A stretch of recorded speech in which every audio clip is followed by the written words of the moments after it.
Welcome, everybody. I hope you are in the right spot. You are in Learn with a Naturalist, Get Curious in the Outdoors, being led by our own SSU naturalist and also UC certified naturalist, Sabrina Hearst.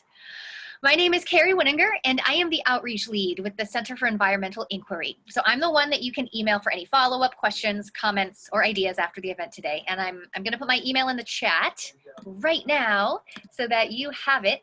And I'm also going to say it out loud. So it is winingek@sonoma.edu.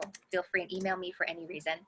So our public events are usually done on site, either at our Osborne Preserve on Sonoma Mountain in Pengrove or at our Galbraith Preserve near Yorkville in Mendocino. But we are planning a fully virtual spring, fall, and now spring semester of events. So we're really happy to be able to connect to you during this pandemic and are happy you could all join us. So the first things first, could everyone please take a moment to type their full name into the chat box? This is basically our sign-in sheet for the day. We will have follow-up things to send you, and we're only going to send that to people who actually attended, not just registered. So we need to make sure that we know who you are so we can send that to you. Thank you for doing that. So before I turn it over to Sabrina, I just want to tell you a little bit about what the Center for Environmental Inquiry is and how we can be a resource to you, no matter who you are, no matter if you're affiliated with SSU or not.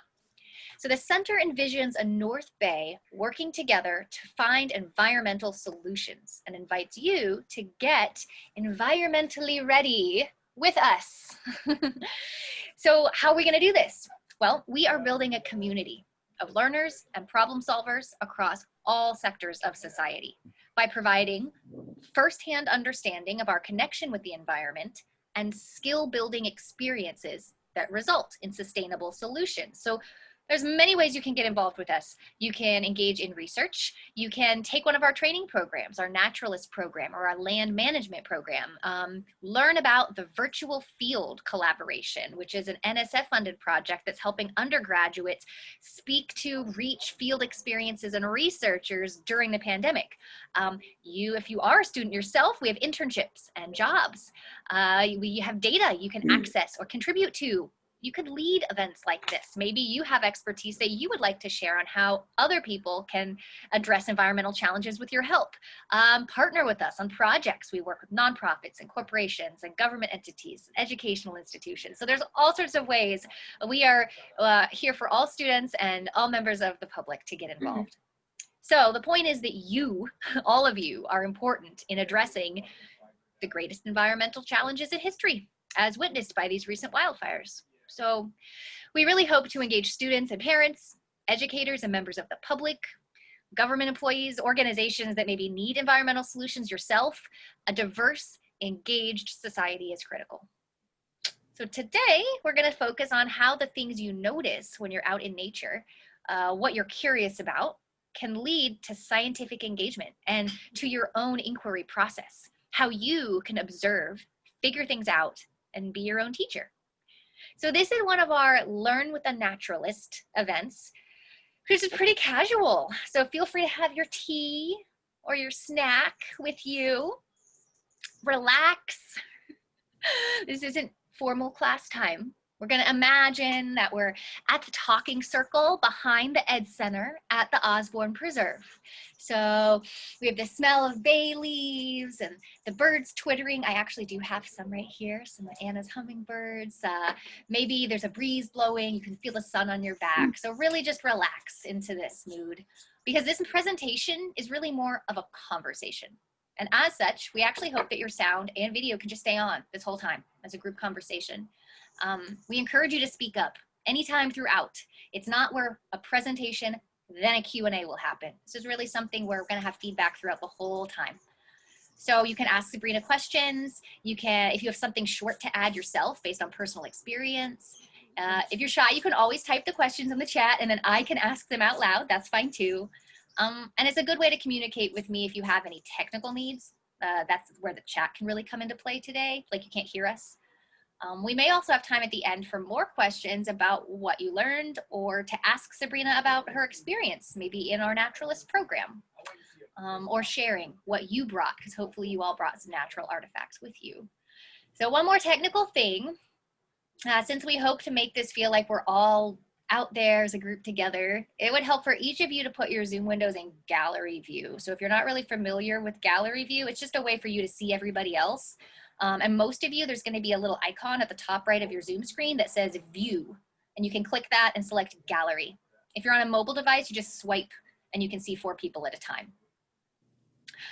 So more people are coming in, I see. They'll catch up with us, right? So that is all I have for my intro, and I am just gonna let Sabrina take it away.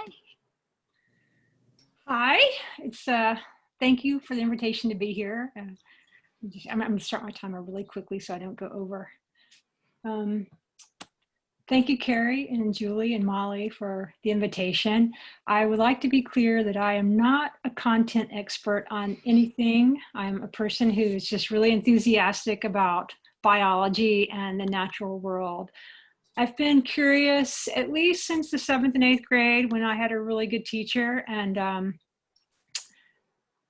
went off to the Coast Guard first and did that for 8 years before going to college for the first time, specifically to study nutrition and exercise science. But I found that I loved my biology classes and was lucky enough to TA biology classes for the whole 7 years I was in undergraduate and graduate school for nutrition.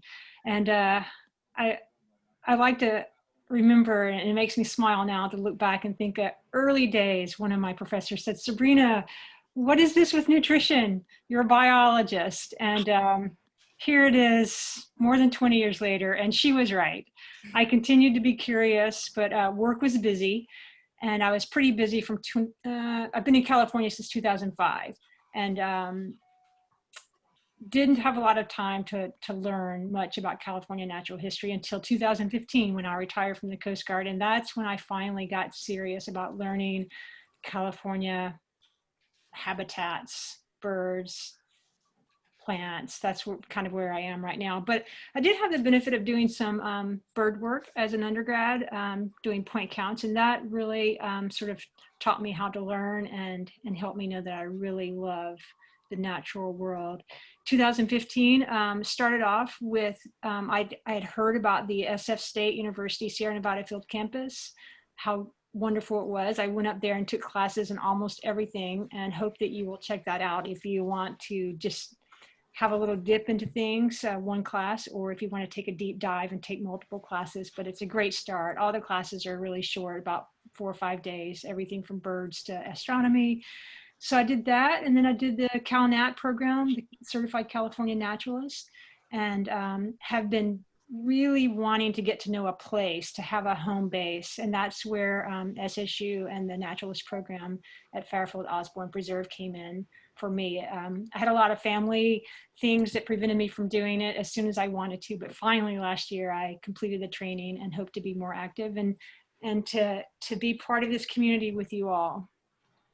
So I understand that you're curious also, and I would ask maybe in chat, you could tell us what are some of the things that you have seen in nature or found in nature that made you curious to learn more? I think Carrie and Molly will help us with your answers. Oh yeah, no, I mean, and again, you can just speak out loud if you want to. We're That just too, yes. offering you to put it in the chat because I know a lot of people are more comfortable that way. Well, I am really into birds. Gay likes birds. Yes, Gay Henry. We got a place in Clear Lake, right across from Anderson Marsh on the creek, because we like to kayak and we're into birds, and we've been here about 13, 14 years, and I've just gone deeper and deeper and deeper. Sounds lovely. And then we got active in Anderson Marsh at the park, the state park, and we also became California Naturalists. Oh. And it's just, I retired from teaching algebra a while ago, and it's just, this has taken me over, so. I understand. Yeah. There's no end to the learning. No, there's no end to it, and it's really fun. I think I should talk. I'm the other part of the we she's talking about, so I've been talking about. But hi, it's Henry, and I really resonated when you said you're looking for a home base. I always think of it as a home place. Yes. We've been here right across the creek. Anderson Marsh is an amazing area in Lake County. It's an important bird area, and lots of wildlife and plants, and all sorts of wonderful things. and we've been spending almost all our time there since about 2007. Thank you. And it's just the ability to resonate with one place and learn about it deeply really is what attracts me. Yes, I feel that. Thank you, Henry. Right. And we have all sorts of things in the chat. People are writing everything in nature, bird sounds, interactions between plants and animals and forest ecology, fungi, the possum on their fence at night, wildflowers, all sorts of things. So it sounds like you're a curious bunch. I think we all share these interests. Thank you. Well, to get started, for some of you who are maybe less experienced at observing, the first slide is just to show you some tools that are handy to have with you. And I guess it's just over years going out with other walk leaders and talk leaders and having good teachers, I learned that these tools can really help me be more observant. So up on the upper left side, and number 1 just shows sort of that glass vial is for picking up live insects so that they're in there and I don't have to euthanize them. I can look at them with the magnifying glass, the green one, which is a 4x, or increases the power by 4. Or over on the right-hand side on the lanyard is a 10x hand lens, also known as a loupe. It's really wonderful for looking at seeds, insects, parts of plants, anything to get a zoomed in view. That little box is just a really high quality plexiglass box with a piece of paper on it so that I can also have a larger container for looking at insects. And then around number 2, no matter what you're doing, whether it's plants or scat, it's nice to have some measuring devices. So I carry always the little blue ruler. Well, often I have all 3 in my bag. It's good exercise to carry them. The blue one is just a little, I think, 10 centimeter. And then the measuring tape is really wonderful to send down animal burrows to see how far they go, or to measure the stride of animals if we're looking at tracks. Sometimes it's nice to have a stiff one, thus I carry the wooden one. Up there, number 3, a compass is handy because a lot of times, especially if you're looking at plant communities, it's nice to know which way, what kind of light the terrain is getting, north facing, south facing, etc. Number 4, there's a pocket camera. Most people can use their phone, but I like a little digital camera because some of them are better for macro, where you can get really good close-up pictures of plants and insects, and then bring them back to the computer and really zoom in on them. And then that little black piece below the camera is this thing here, which I'll hold up for you. This just attaches to a cell phone. And it gives, I don't know what the power on it is, but it gives a really nice macro view of insects and plants. And these are available for about $30 or $40. Just clamps right on and right off. What was that called, Sabrina? This one is just a lens for an iPhone, for a smartphone. I've never seen those. That looks pretty cool. This is actually a dual lens. It's a wide angle as well as a macro. So I'll show you just a single part. This is just the part that you would need to get good insect or plant pictures. Or also really wonderful for lichens. If you want a close-up view of lichen, no matter what it's growing on. Number 5, it's always good to have something to write on and with. And number 6, I find the forceps handy for picking up delicate objects, even like really tiny vole scats, if I'm collecting a few of them to look at or to measure. A knife is always handy. And down in the bottom right, number 7, some bags and envelopes. Envelopes are really great for feathers, and bags for everything else. On the far right, that bag contains some rabbit scat and various feathers, and then just bottles for that sort of thing. And just a reminder about when, collecting, to be mindful not to collect from designated parks or preserves. And in fact, I try not to collect unless I intend to use those materials to share with children or other people. I've got 2 young neighbors who are very interested. So if it's something I don't have, I like to collect it to do some teaching with them. But otherwise, it's nice to maybe just take a photo and take some measurements and leave it there. And the next slide is a great example of how a macro lens can really make a difference. So over on the left, you may recognize the narrow leaf milkweed. And I had only heard about it because I'm just beginning kind of since 2015 to learn California natural history. But I was out with a friend and she said, oh, there's narrow leaf milkweed. And I said, oh, let me go see it. So I go over into the little drainage area. It was at Crane Creek Regional Park. And I happened to have my 10X lens with me. And I looked closely and the flowers just about knocked my socks off. The picture on the right is just a magnification with this. It's not quite as powerful as the 10X, but isn't that magnificent? How many of you looked that closely before at a milkweed flower?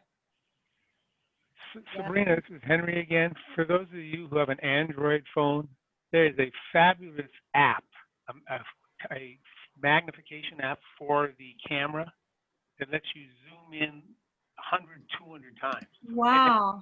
It uses some sort of program to simulate it.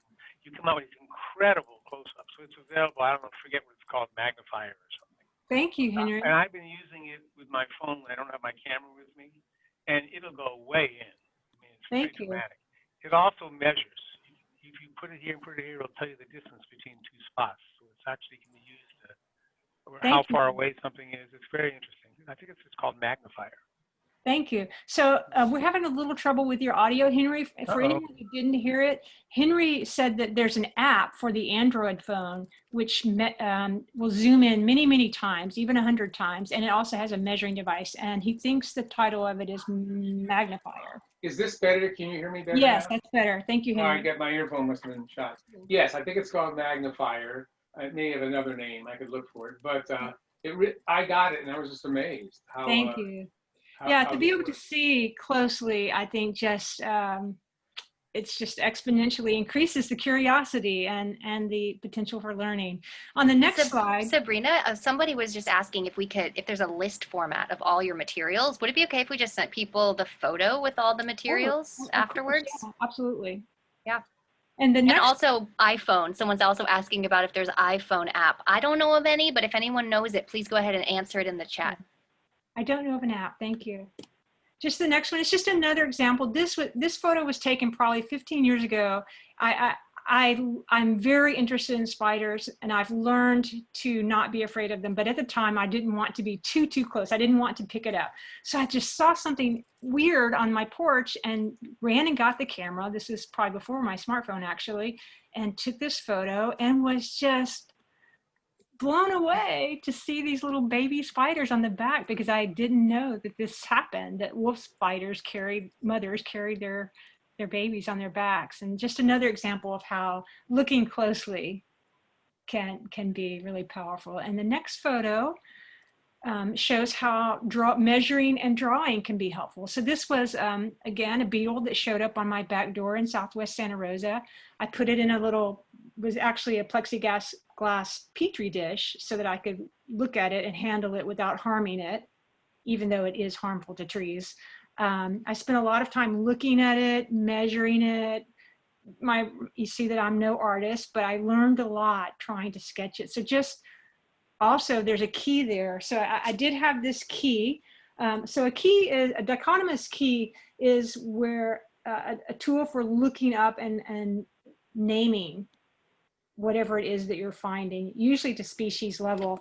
And so for this one, the key is, it starts off the first question, it's just you're looking for this or that. So I was looking for, according to this key here, a mouth part that was prolonged and slender, or a mouth part that was not narrow and cylindrical. So that's the first question, 1A or 1B. And then whatever the answer, you go to the next one. The next question is, on the hind foot, did it have the same number of segments as the front, or 2B, not the same number? So that's how you use a key. And keys are a little harder to find, but in secondhand bookstores, and maybe modern text, I don't know, but they're really wonderful. And I think it took me about 2 hours because there were so many special names of the anatomy for the beetle that I didn't know, but I learned a lot and it was really a lot of fun. And make sure that I'm not passing up anything. And speaking of just learning, you don't have to start off with scientific keys. There's a really wonderful series of golden guidebooks. These are the modern versions, but you can find old ones in secondhand bookstores, or you can look online, just the Golden Guide series.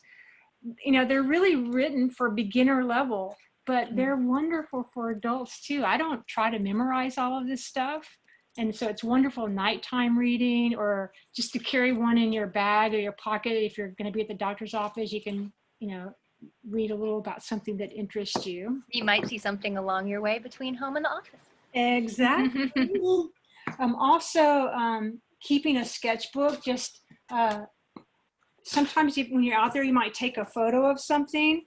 And this one was done on the spot. This was a sort of an acorn. I always wondered about how the acorns germinated, you know, and I was surprised to learn that they did not germinate from the cap end. So just looking closely, sketching. Yeah, we actually had an event last spring called Field Sketching, and that's recorded. And so if anybody wants to go on to cei.sonoma.edu/calendar/past, then you'll see the past recording. So yeah, it's a great tool, sketching to learn. And if not sketching so much for scientific purposes, you can maybe sketch for artistic, with a little bit of awareness. So this is my first time to try to sketch and do a little watercolor of trees, but it helped me notice the general shape of the tree, and, you know, if the branches went down or the branches went up, and just the general feeling for it. And how many of us have seen feathers out there? Yeah, especially this time of year, right? You can hardly go for a walk without seeing feathers on the ground. So they're wonderful tools. I remember the first time I was with one of my teachers, Ed, my dear mentor, in North Carolina. I was an undergraduate, an older student, but still an undergrad. And Ed, there was a feather on the ground, and Ed picked it up, and right off, he started pointing out some things to me. And he said, he was really good at asking questions. So Sabrina, you know, who do you think this belonged to? And what part of the bird do you think this feather came from? So we can do a little bit of that ourselves. And instead of those feathers in the photo, maybe, you know, say this feather here. And I'll put something behind it. Typical feather that you might find on the ground. And so right off, Ed would say, you know, what do you notice about this feather?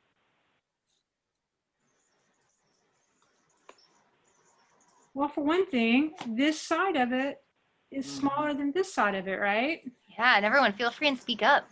I see a couple other things that I notice right off the bat. And this notch here is interesting. So it's kind of nice to know some of the terminology. So this part right here, the bottom of the feather, is called the quill. And then this middle vein part going up here is just the shaft. And then this is a vein, and this is a vein.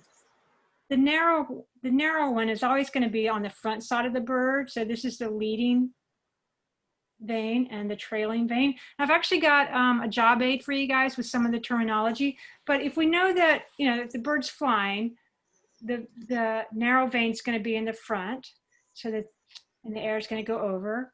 So this means this feather has to be from the left side of the bird. This is a flight feather. So there's six kinds of feathers. There's a really wonderful new book. Let me hold it up for you. Bird Feathers by Scott and McFarland that came out just around 2010, I think. But I went through this and made a little job aid for you guys about feather types, and Carrie will send this to you at the end, but it just breaks it down. There are basically 6 types of feathers. Contour feathers that sort of make up the shape of the bird. Flight feathers are technically contour feathers, but contour feathers, flight feathers, and then some more: semi-plume, down, filoplume, and bristle. Most of the ones that we're going to find on the ground are contour flight, or every now and then you find a little downy one, or a semi-plume feather. But, let's look at some differences here. I held up that one, so here's a flight feather, but what about, say, this one here? Whoa. Really big difference right here. Let me put this behind it. Really major difference in that. And everyone just shout out, like, what do you see? We do some exercises as naturalists that are, I notice, I wonder, it reminds me of, and that's part of the learning process. So even if you don't have an answer, like just noticing these things and talking about it as a group is really helpful. Can you see that one? Yeah. Oh, I noticed something with color. Does anyone else see that? So what do you think about this one, being a flight feather? What side of the bird would this come from?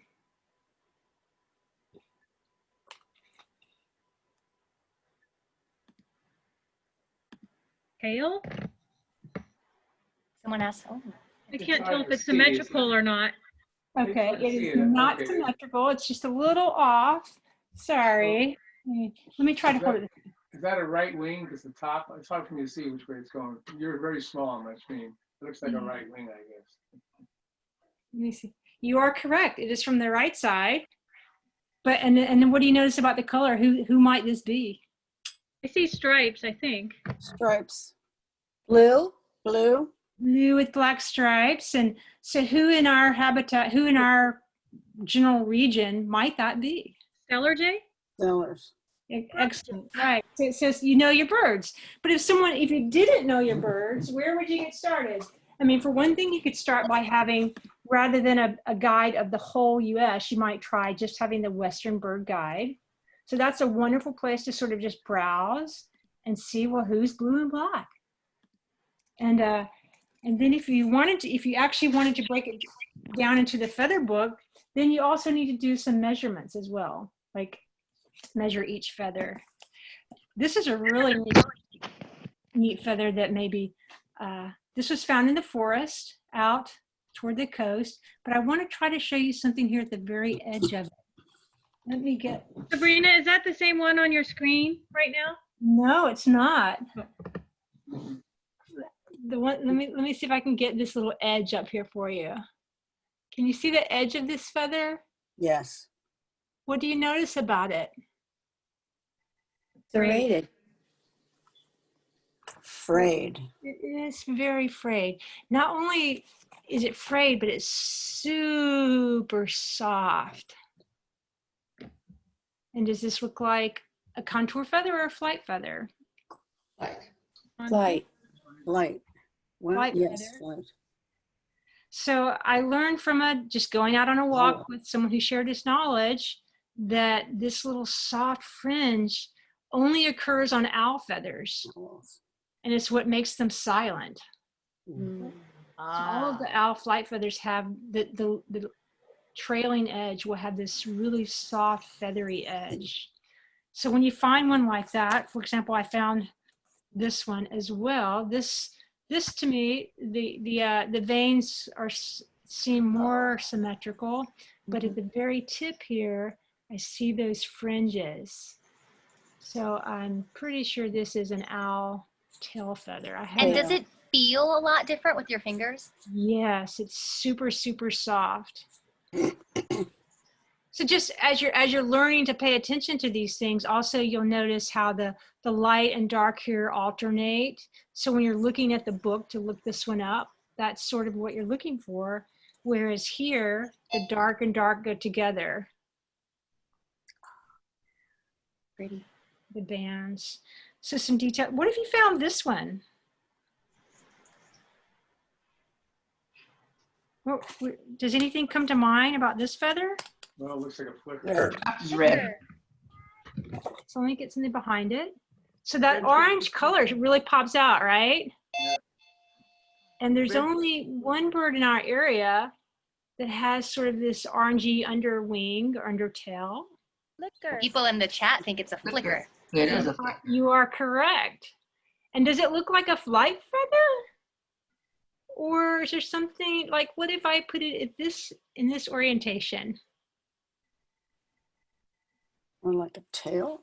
It's the Yeah, tail. it has a really stiff, and here if I press it against, as if I were on the trunk, sitting on the trunk of a tree and resting on my tail, I can really feel the rigidity of it. It's very supportive. Anyway, so that's a little bit about feathers. Also, like here's another little contour feather. Actually, sorry, semi-plume feather, but that spot right there is pretty, just stands out, right? So you might think about if, you know, what part of the bird do I think this feather came from? Does this look like a flight feather? No. I would be curious about what the purpose of the spot was. Yeah, I'm curious too. Why do flickers have spotted breast?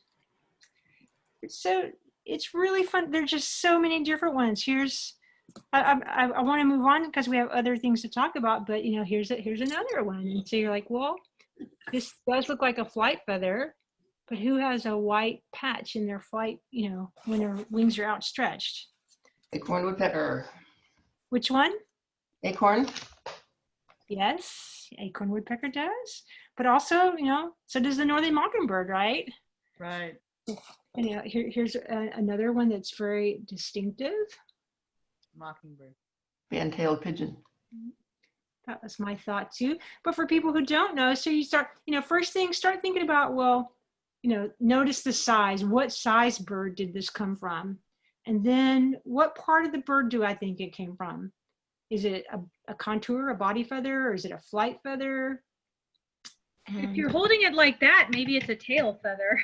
I think it's a tail feather, but also, you know, it's fairly symmetrical. I mean, tail feathers can be one vein smaller than the other, but in fact, if you look at this closely, it is one side is smaller than the other. So I can actually tell what side of the tail this came from. Right. But the feather book is a great way to get started with that. In general, for birding, if you're a beginning birder, you really need to have at least one guide, either on your phone or in your bag. But in addition to that, if you're a beginner getting started, Sibley's Birding Basics really helps people learn how to get started looking for birds or identifying birds. And I like to do a lot more than identifying. I really want to know, like, why do they live here instead of there? And who are they interacting with? And what are they eating? And if they're not here, why aren't they here? Yeah, you can get curious about a lot more than just what something is. Exactly, yes. Bird behavior is so interesting. This is another really fantastic resource as a beginning birder and an advanced birder, learning more about things. But so that's a lot about birds. Let me just check my list here, make sure that we cover some things that I wanted to cover. Oh, I forgot a really important thing about birding. How do you know who to expect in your area, right? That's sort of a really important thing when you get to a new place. A lot of parks will have a checklist. So like this is a checklist of Fairfield Osborne Preserve, the birds that you can expect there. Point Reyes also publishes one for out at Point Reyes, which birds, and not just which birds, but who's there at different times of year and what numbers are they there. You can also find that for dragonflies, Schollenberger in Petaluma. So a bird checklist or a plant checklist or an insect checklist for wherever you are is a great way to get started with learning who's there.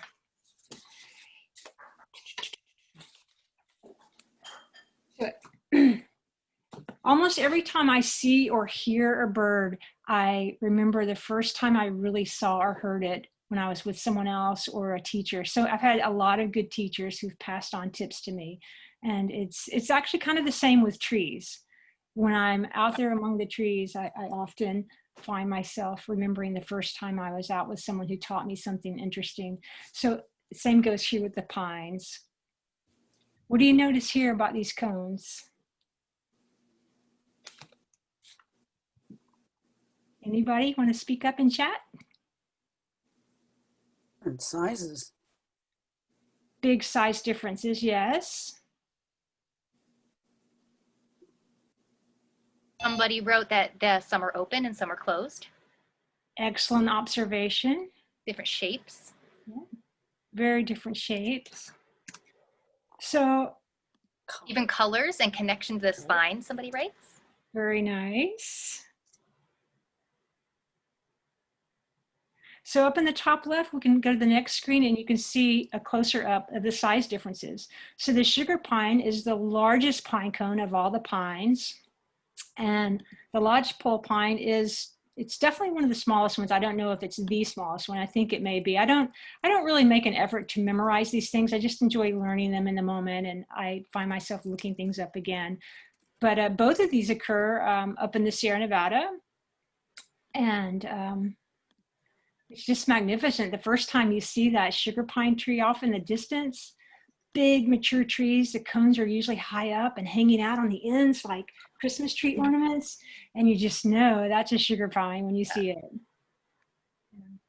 Such a difference between these two. It's a great contrast. Lodgepole pine, in addition to the cone, the bark has a really distinctive look. When you see it, one of my teachers says it looks like someone spilled their cornflakes and they dried, and so they were like just dried cornflakes. And it's true. And every time I see the bark, it's like dried cornflakes. That's even if I don't see the cones. And let's see the next slide. So these are two more that you will see in the same areas. One of them does grow at a higher elevation, which reminds me, another really wonderful book, Discovering the Sierra Trees. This illustration here is so helpful. It shows all the trees of the Sierras by west slope, east slope, and by elevation. And so, sometimes, kind of like the checklist with the birds, just knowing what to expect where you are is the first step in getting, in identifying something and learning more about it. But these two, also, if you pick up the cones, the one on the left, the Ponderosa pine, is really prickly. The barbs on the scales kind of stick out. And so it's often referred to as prickly Ponderosa, whereas the Jeffrey on the right is really gentle in the hand. It doesn't poke. So gentle Jeffrey and prickly Ponderosa is a helpful way. And I guess you really have to touch it, because looking at the pictures, I can see the little points on both of them. But if you were to actually hold those, that's when you would, yeah. So you have to use all your senses. That's great. And these, thank you for pointing that out, Carrie. Yeah, using all the senses is really important. So in addition to handling these, if you're up there among the pines and you don't know who's who, go up to the bark and really put your nose in the crevice of the bark and take a big inhale and see if you smell anything. Patty just wrote that in the chat. That's great. Because if you do, maybe it smells like vanilla or butterscotch, then I think it's the Ponderosa, if I'm remembering my tidbits. Does anyone remember for sure in California? Patty says you're right. Thank you. Can we look at the next slide? So these cones on the left, they belong to the Grape Pine. And I remember the first time I drove from Sonoma County into the foothills, I just noticed, oh, there are these different trees on the hill. Like, I've not seen those. I'm not seeing this in Sonoma County, so that has to be a different tree. I did not know at that moment that they were pine trees. They were just beautiful. Finally got close to one, a part of the road I could pull over, and saw these massive cones. They're big, they're heavy, the scales are sharp. And it turns out that a lot of people have written a lot about the Grape Pine. Muir wrote a lot about the Grape Pine. Jepson, a really important botanist in the area. And it was fun to learn that the seeds from both of these cones were really important food to the Native Americans. So the Grape Pine and the single leaf pinyon produce very large pine seeds, pine nuts. Julie is saying Grape Pine equals foothill pine, used to be called digger pine. Yes, so I believe the use of digger pine is derogatory, or was used as a derogatory description in the early days of white men coming here, because they were referring to the negatives with a negative connotation. They dug for roots as food source anyway.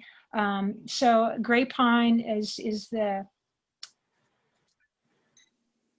politically correct common name.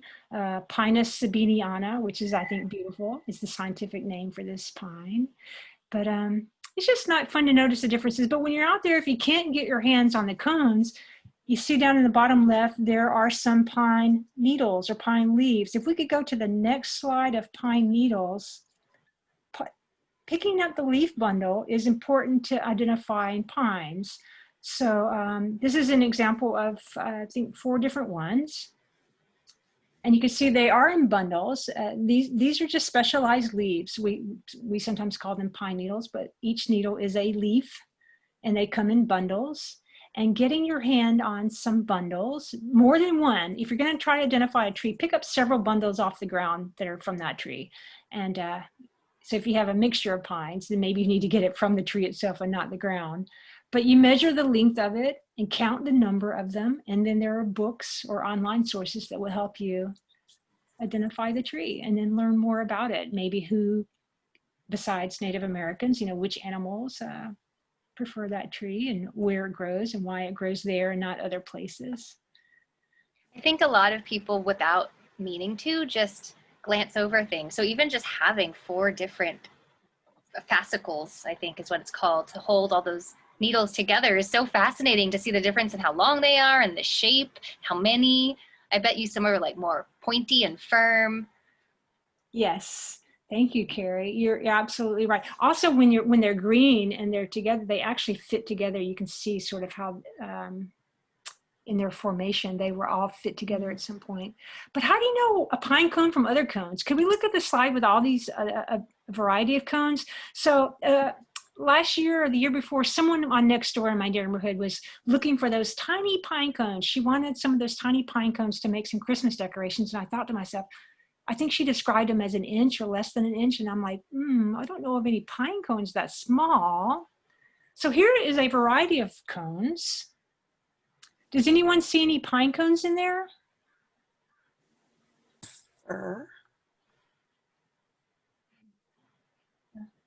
They could be mistaken for pine cones, right? For someone who's less experienced looking at them. So all cones except for number 7, but none of these are pine cones. So the top left, number 1, is from a Douglas fir, which is a common name of a tree that grows right here in Sonoma County. It's not a true fir botanically, and I don't really know enough to get into the weeds on that, but you can recognize the Douglas fir cone by those little fringy pieces that are sticking out. And I've had teachers refer to those as little mouse tails. So little mouse tails sticking out of the cone. I think we have some naturalists. I think John Lynch might be on this call. He's a great storyteller. And I think I remember him telling me a story about the mouse hiding for safety in the Doug fir cone. Nice. I like that story.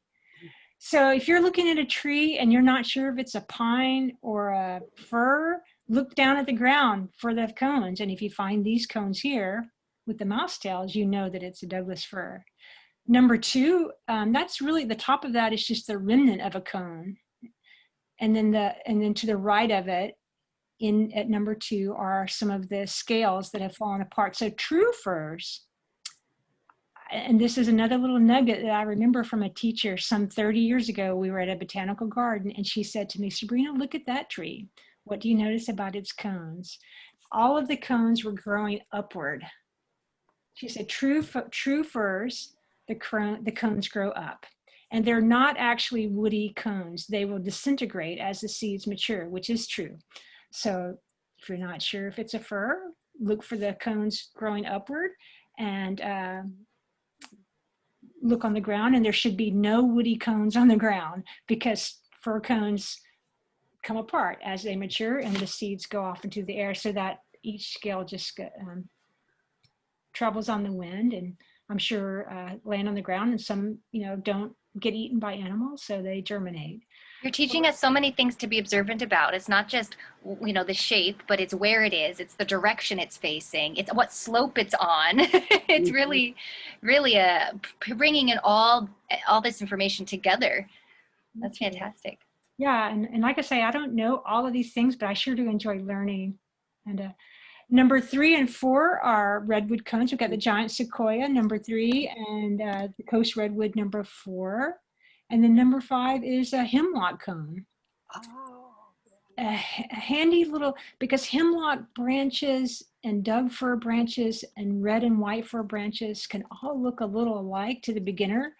Someone taught me that the stem of the hemlock is often kind of droopy. And so if you're in hemlock territory and you think it might be a hemlock, in addition to the cones, you can look for the little droopy top leader.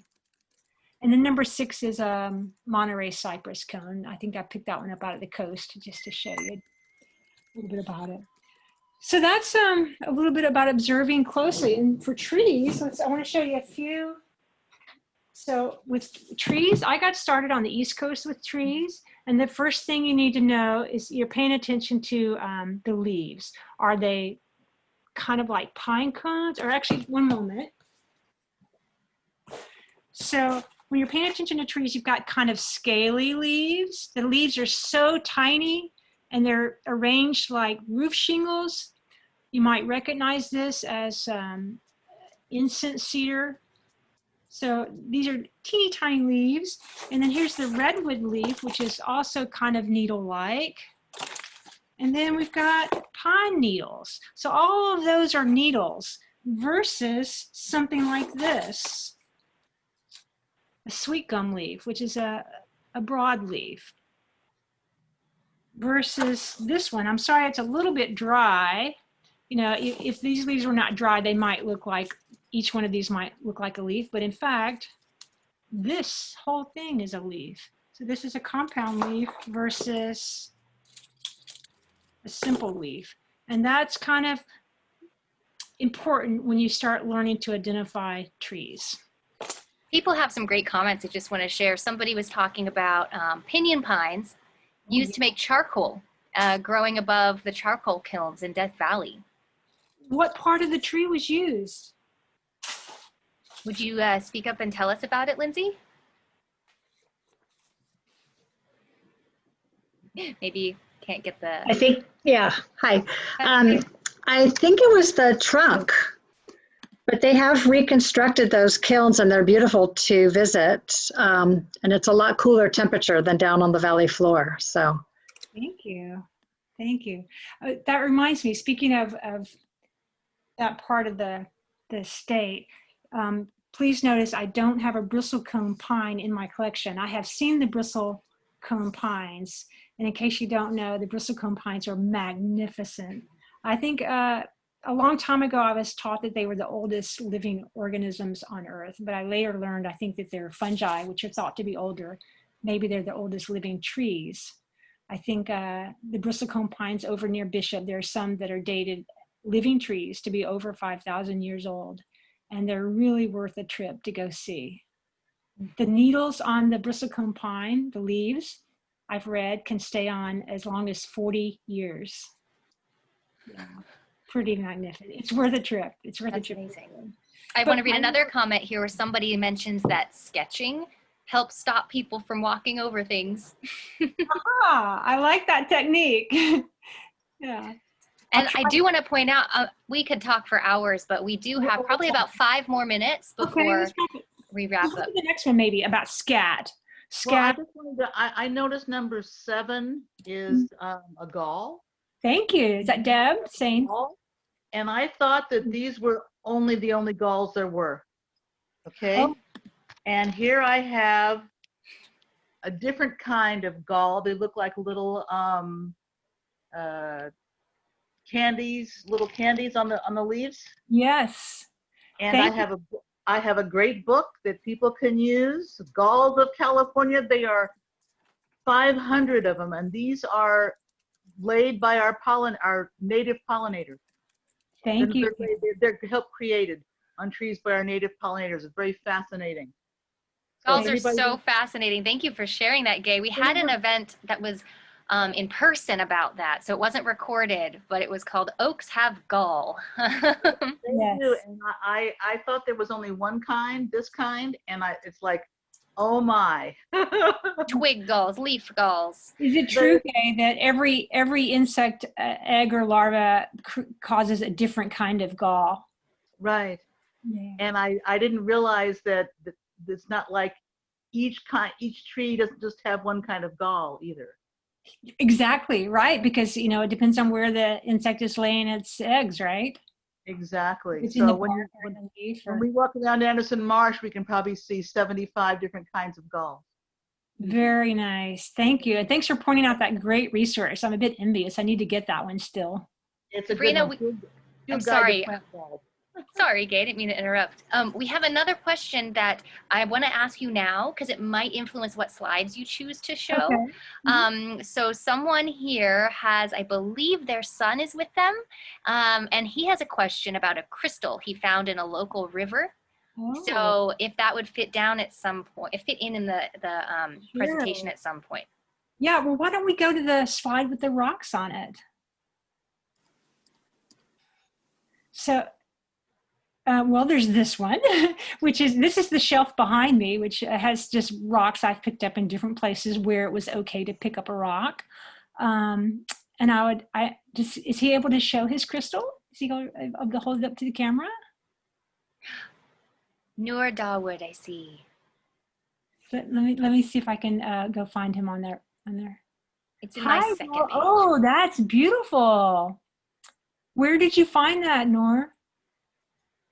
Remy, you want to tell them where you found it? No. Here, go ahead. Where did you find it? We found it he found it in a creek bed, the Rancheria. I mean, was it Rancheria? Yeah, Rancheria Creek, and we live in Anderson Valley. Very nice. Thank you. Well, so I don't know much about geology, Nora, but there are books out there that will really help you. So this is geology of our area, the San Francisco Bay Area. And here's roadside geology of Northern California. So these are two great resources where you could get some help finding out how that crystal was formed, maybe how long ago it was formed. I bet there's a lot of rich history there about just how the earth works. Thank you for showing us that. Someone in the chat says that is a fantastic crystal. Wow. It is. It's huge. I've never seen such a crystal that wasn't in a museum or a shop. Yeah. So these are just some things I picked up. I don't really want to go into great detail of them, but the one on the upper right is special because in fact, I was in Italy on a study abroad, and I went to Switzerland for the weekend, and the 6-year-old son of my host family in Italy liked rocks. That was what he was excited about. So my weekend in Switzerland, I picked up a few rocks, mainly for him, but that rock on the upper right is a piece of the Swiss Alps. And I took one to him and brought one home.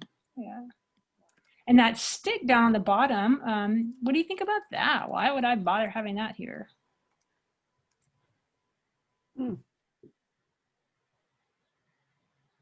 Let's see. Maybe we could look up close. Yeah. No, it's not fire in the end. I couldn't see it. No. You like poking someone with it. Yeah. Well, it's a little beaver energy. This came from a spot where the beavers were living and eating, but I wouldn't have known that except for a little book about animal track and sign. And right in there, I found it, the sticks. It's not the right page. I've marked the wrong page, but there's a picture of the sticks in here. It's like, oh, that's evidence of beaver. And so where they've cut it off and where they've been eating the bark off of it. Wow. And if you guys are all interested, there's actually an event coming up, one of our virtual events on animal tracking. And so that could be another follow-up for you all. Thank you, Carrie. So I think I am well over time, but people brought some things, right? So in addition to Noor's crystal and Gay's galls, what else do we have? Maybe, is there any other slide you wanted to show? Maybe I can have everybody share their screen and take my slideshow down, and we can all just kind of hold up what we brought. Is that okay? That'd be great. Let me see if I can get, there we go. Thank you. Yeah, can everybody hold up what they brought, and I can actually take a quick photo. And if you are a child or under 18, I would request you put it in front of your face so that we can post it. Well, I'm seeing some plants, some interesting plants. Oh, a nice cone. Is this a skull, Deb? Yes. What have you explored about it? What do you? I know it's a rodent because it's got the orange teeth. Oh. I just recently measured it, so I'm going to start looking it up. Very nice. Do you know, Gail, are you familiar? I don't know where you're living, but I was recently out at the coast and found some interesting mammal bits too. And you can look online and get sort of a list of mammals for your area. So this was a list of mammals for Bodega Head, Bodega Dunes, and adjacent areas. Oh, you can I think I found this at Salt Point, actually. Okay. Nope. Figure out. Let's see. Patty's got something interesting. What is it, Patty? Little abalone. Oh, it's so small. Got a lip. And does Henry have a shell also? This is a pellet, an owl pellet, which I haven't opened up yet because I'm waiting. There's a crowd around me so we can all figure out what we find. So I've been waiting for the next. Then they shut down all our field trips in March, so I've been carrying this around. I thought I'd used it a long time ago. But the next time we get some kids into the park, I love opening these up and seeing if we can find some mice skeletons. Exactly. So this is. So for those of you who don't know, the owl pellets, if you dissect them and sort of sort out the bones from the fur, and especially if you're lucky enough to find some jaw bones, then you can see what the owl has been eating. And the feet are fun too, little mouse feet sometimes you can see. And I hate to say it, y'all, but it's 2 o'clock. So I know some people might have to sign off right away. I do have a few things to say if people can stick around. And then also maybe we can share some of the other things people brought if you can stay a little bit later. Yes, let's see what everyone brought. All right, so really quick, let me say a few things and then I encourage you all to stay. But if not, you can watch the recording later. This will be posted. Thank you so much, Sabrina. You really gave us some great tools today, and I feel like everybody can go out there with a bit more confidence now about what they're observing, maybe like use these new skills to teach others perhaps on a little nature exploration. So everyone, listening, but so much of what you're hearing, mammal sound as well as bird sound, every single sound that you hear, if you start tuning into it, it will help you know who is there and how they're interacting with you and how they're interacting with each other. And so bird ID by song is actually my favorite thing to talk about. So do you hear them in the background? Is that why you mentioned? No. I do have some Anna's hummingbirds running We talk so much about seeing and touching, but let's not forget about listening. Back to you, Carrie. Oh yeah, no, I mean, I really appreciate how you led us through this, right? So we talked about what you're observing, how you're observing, what you're curious about, and then using all those same senses to figure it out and figure out how they're connected and to figure out what they are. It really helps us become present and connect with everything. So thank you so much. Thank you. I do want to tell everyone about some upcoming events that we have. So they're all virtual, they're all free. They're all at cei.sonoma.edu/calendar. And you do have to register. That's how you get the Zoom link. So a few that are coming up really quickly, just in 2 days on Wednesday, September 23rd, something called Live from the Field. On harmful algal blooms. And this is part of the virtual field, which is that collaboration that's funded by NSF with over 50 field sites worldwide that are giving college students a peek into the life and work of field researchers. So it's pretty different than this kind of event. It basically brings together 3 different sites and they all talk about the same theme. These are researchers, like world-class researchers, and then you have time to ask questions at the end. So it is open to everybody, but it's a little bit more academic. Then Thursday, day after, is a popular event we've held in person at our preserves in the past and have now moved to a virtual experience, which is Learn with a Naturalist, Insects After Dark. And this is our previous land management specialist at the center, Kevin Monroe, who's now the director of Long Island Preserve with the Nature Conservancy. Then on September 28th, something again, pretty different. Local nature, intermediate backyard photography. So this is a follow-up to a beginner photography event we had last spring, because photography can be a really powerful way to spread awareness of environmental challenges. Like you've all seen, you know, the endangered bees and polar bears living on dwindling resources. And so inspiring people to address these issues can really come across through photography. And the leaders, Rick and Jury Waller, will also be holding an event in December on how to use assistive technology for nature photography. And that event is for anybody who has a disability or is interested in nature photography access for all. It's a really special event. And then the last one I want to tell you about is all the way in December, is our last event of the season, December 12th, called Winter Writing Walk. And it's the third in a series of 4 events on nature writing that we're doing per season. So we've already done fall and spring, now we're doing winter, but each event is independent. You don't have to have come to the others. It's really fun and flexible, and we use some of the skills we learned today, which is why I brought this particular event up, really using our senses and our curiosity in nature to inform how we can write. And it's really, you don't have to have any writing experience. So please help us spread the word about all these events, because they can be attended from anywhere now that they're virtual, any time zone. So invite your family and friends, and do know that they're recorded, so you can always access them that way too. So that's all I needed to say, and I think we can spend the rest of the time just looking at the objects people brought or answering any other questions folks have for Sabrina. I want to see what this plant is that Alania has.